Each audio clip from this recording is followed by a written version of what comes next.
خرج يا عيني عشان يدور على شغل، رجع لقى نفسه بيسدد 8 طار هو ملوش دعوة بيه ولا يعرف أي حاجة عنه.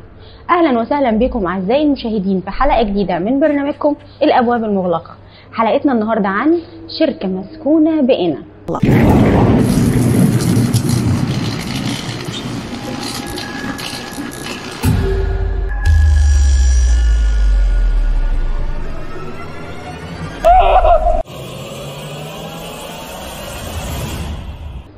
حلقتنا بدأت بشاب عمره 28 سنة من سكان القاهرة، خريج كلية تجارة. هو أكبر إخواته، حب يرمي السي في بتاعه في أكتر من شركة عشان يدور على شغل في إطار مؤهله، لحد ما أفاجأ بتليفون جاله في يوم من الأيام بأنه اتقبل في شركة ما، بس للأسف بره القاهرة. رد عليهم بمرتب عالي وسكن للمغتربين وتمام. فين الشركة؟ قال لهم الشركة مش هتستلم شغلك في فرع القاهرة للأسف، انت هتبقى معانا في فرع قنا. وافق بما ان فيه سكن والمرتب بتاعه كويس. قال لهم ان هو هيسافر تاني يوم الصبح بدري بحيث يبقى 10 بالليل قدام باب الشركة زي ما اتحدد الميعاد بتاعه. بالفعل تاني يوم بدري سافر، والساعة 10 بالظبط كان قدام باب الشركة. باب الشركة اول ما بص عليه باب مطرب قديم ومصدي كأنه ما اتفتحش بقاله سنين. فتح الباب ودخل، وأفاجأ بكم موظفين هائل رايحين جايين في الشركة قدامه، وكأنها الساعة 10 الصبح مش بالليل خالص، في قمة نشاطهم. دخل حاول يتكلم مع حد منهم، محدش راضي يرد عليه. سابهم وبدأ يسأل في واحد يقول له مكتب المدير فين. من قبل ما يخلص سؤاله شاور له على المكتب وسكت وسابه ومشي. دخل لمكتب المدير، لسه بيخبط لقى الباب اتفتح لوحده عشان يفاجأ ان المدير قاعد قدامه وباصص له بتركيز كده. قبل ما يسأله أي حاجة قال له اطلع المكتب اللي فوقيه واستلم شغلك. الشاب ده استغرب قوي، ازاي يعني؟ ده ما سألش في أي حاجة أنا مين ولا جاي ليه، ده ما قالش أصلا، ما سألنيش على اسمي أساسا. بس خد بعضه وطلع زي ما هو قال له على المكتب اللي في تاني دور وفي نفس المكان بتاعه. فضل قاعد في المكتب شوية لحد ما لقى السكرتيرة دخلت عليه معاها كم كبير من الملفات. دخلت ادتهم له وقالت له ما انت مش عايز تشتغل استلم بقى. فتح الملفات بعد ما هي خرجت عشان يلاقيها كلها ورق ابيض مش مكتوب فيه كلمة. استغرب قوي، ايه الشركة الغريبة دي؟ شوية وقعد، وفضل قاعد فترة محدش دخل عليه المكتب. طلع يسأل السكرتيرة عن مواعيد العمل. بصت له بكل غضب كده وقالت له احنا بنشتغل بالليل بس، وسكتت. حس انها متضايقة منه ومش عايزة تسأله ولا عايز يتكلم معاها. سابها ورجع مكتبه تاني وقفل الباب عليه وقال لما يبقوا يخشوا يبقى في شغل هينادوني وهيدخلوه لي جوه. فضل قاعد كده محدش سأل فيه لحد أذان الفجر. فتح الباب لحد أذان الفجر ما لقاش ولا مخلوق في الشركة. شركة هص مقفولة ومفيش أي حاجة. طلع يبص على الباب لقاه مقفول. ده نسيوه بقى. قالك تمام هنبات النهاردة في الشركة لحد ما يجوا بكرة ونسأل بقى المواعيد بيجوا امتى بيمشوا امتى اخبارهم ايه كده يعني.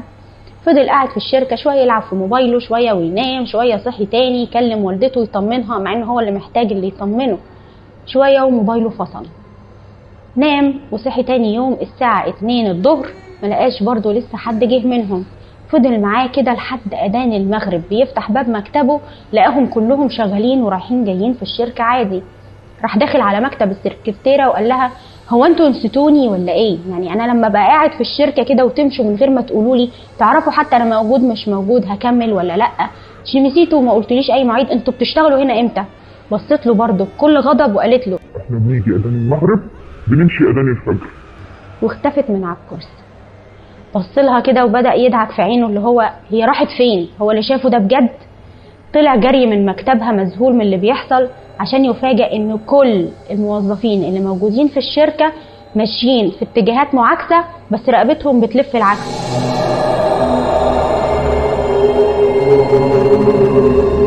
وفي واحدة منهم بصاله من كتر الرعب ودخل على مكتبه وقفل الباب عليه وقال انا ماليش دعوة، ده كده في حاجة غلط، الناس دي اكيد مش بني ادمين. وشوية وسمع صوت همهمة ببكاء موجود من تحت دولاب الملفات قريب من المكتب بتاعه.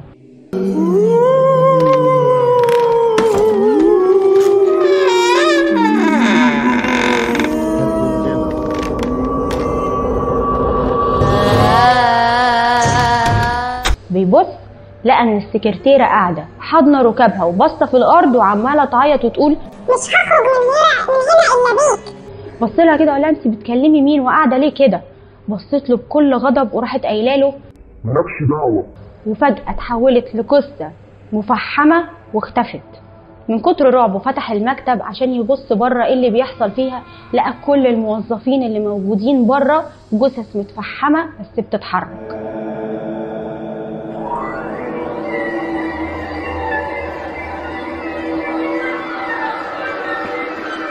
رايحين جايين عادي بس كلهم اشكالهم محروقه وفي نار شديده جدا موجوده في المكتب من بره.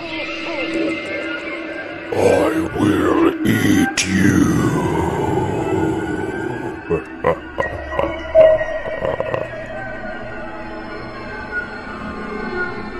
قفل باب المكتب بتاعه عليه وقال كده يا هما بيخوفوني والنار دي هتهدى بمجرد ما اقرا القران، يا الا النار دي بجد وهتدخلي المكتب كل اللي هعمله هنطق الشهاده. فضل قاعد في مكتبه لحد اذان الفجر ما اذن. فتح الباب ما لقاش لا النار ولا الجثث المفحمه اللي هم الموظفين يعني. خد حاجته وطلع جري لحد الباب بره وما كانش لاقي شنطته كل ده وموبايله فاصل. بيبص على الباب لقى ان القفل موجود على بوابه واحده بس مش الاتنين، يعني البوابه مفتوحه مش مقفوله، هم اللي كانوا بيخوفوه. فتح الباب واول ما شاف الشارع فضل يعيط وقعد في الارض وحمد ربنا ان هو طالع سليم من الموضوع ده. بيرمي بطرف عينه كده لقى في اخر الشارع في بقال صغير، جري عليه، ما هو بقاله يومين لا باكل ولا بشرب. جري عليه وطلب منه الاكل وطلب منه شاحن انه يحط له الموبايل على الشاحن عشان يشحن ويكلم والدته يطمنها عليه. فمن كتر شرهته في الاكل وهو بياكل صار فضول صاحب البقاله، بيقول له انت بتاكل كده ليه؟ هو ايه اللي حصل؟ فحكى له الحكايه كلها بانه دخل الشركه وباللي شافه جوه الشركه وتعاملاتهم واللي حصل معاه جوه. قعد يقول له انت ايه اللي دخلك الشركه دي؟ انت اكيد جاي على الشركه الرئيسيه التانية، بس عادي غيرك جم وبيحكوا نفس اللي انت حكيته ودخلوا نفس الشركه دي. لحد ما فجاه حكى له الحكايه بان الشركه دي كانت صاحب شركه فيها لتجاره العصائر، وكان بيحب واحده جوه الشركه وناوي يتجوزها على زوجته. اولاده ما عجبهمش الكلام فولعوا بالشركه باللي فيها. الشركه دي بقى بما انه كان جاي محاسب، فالسكرتيره اللي كانت دايما تطلع له متضايقه منه دي كانت لسه مخطوبه قبل الحريقه باسبوعين للمحاسب اللي موجود فيها، وانت جاي كده عايز تاخد مكانه. اي واحد كان جاي بيخش الشركه دي على انه موظف كانوا بيعملوا معاه كده بالظبط، هم رافضين اي حد ياخد اماكنهم حتى بعد ما ماتوا. وكل ده بسبب اللي عملوه عياله. بس الشرطه كان ليها راي تاني، الشرطه طلعت ان ده بسبب ماس كهربائي ولع في الشركه. هو عارف القصه من هنا، موبايله اتشحن، فتحه واتصل بوالدته وقرر يقول لها ان هو مش هيشتغل تاني في اي شركه بره القاهره وزي ما ربنا يرزق بقى. خلص حاجته وخلص اكله وراح واخد موبايله ورجع تاني للشركه. استعاد انفاسه ودخل الشركه ووقف في الحوش تحت عشان ينادي، قال والله ما هشتغل هنا، انا جاي عايز شنطتي فيها اوراق مهمه انا مش هعرف اطلعها تاني وهمشي على طول في سلام. محدش رد عليه. طلع لمكتب السكرتيره فوق ما لقاش حد موجود. دخل مكتب المدير بما انه كان اخر مكتب موجود فيه عشان يلاقي ان المدير والسكرتيره واقفين وشنطته موجوده على المكتب عادي.